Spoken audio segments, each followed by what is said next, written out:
in 1945. Winston Churchill stood again, and of course he was defeated, and Clement Attlee became Prime Minister, and with it a Labour government. Whether good or not, I don't know, but they brought in the health service in 1948. There'd been strong opposition, certainly from doctors, but it was brought in so that it was going to be, from the cradle to the grave, a free health service.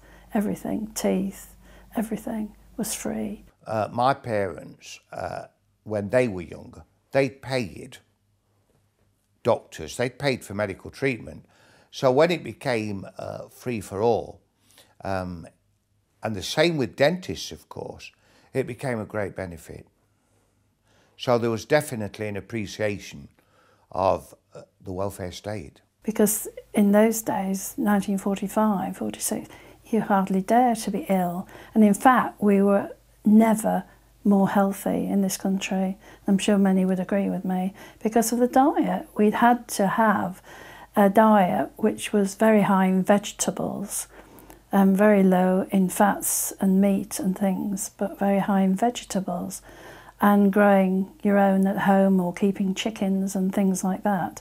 So although we were certainly not fat, most of us were very, very thin, we were very, very healthy, and as such I don't think people caught very much. As I say, I was an only child, and I was quite a sick child, and I had asthma when I was young, and as a child I can remember going to the doctor regularly every week, you know, and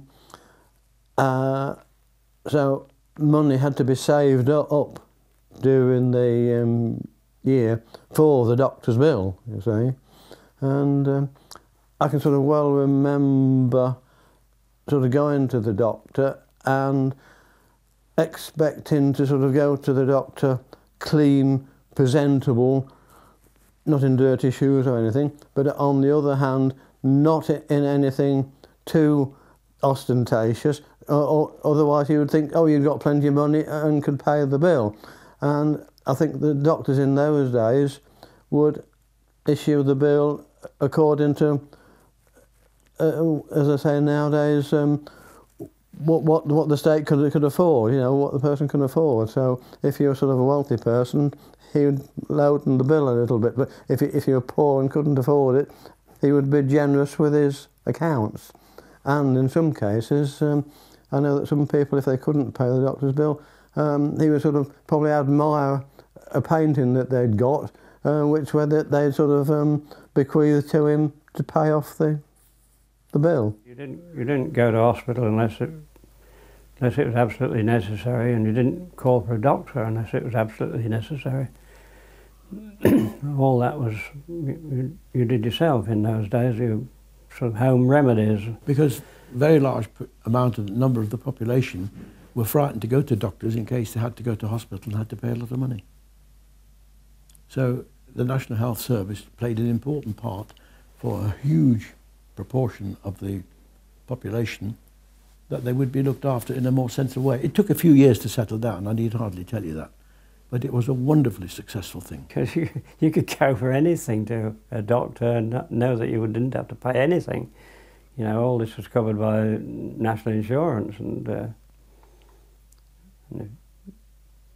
people were ploughing into the hospitals like crazy to have things done that they never could have afforded before. That was rather wonderful. Now we seem to have unwound it a bit, but it could have got abused. I remember my mother was suffering from something, anemia probably, and the doctor, who was an Irishman, thought that Guinness would be very good to fulfil the gap, you know. And she got 2 cases of Guinness through the National Health, which she couldn't drink, but I could. Marvellous.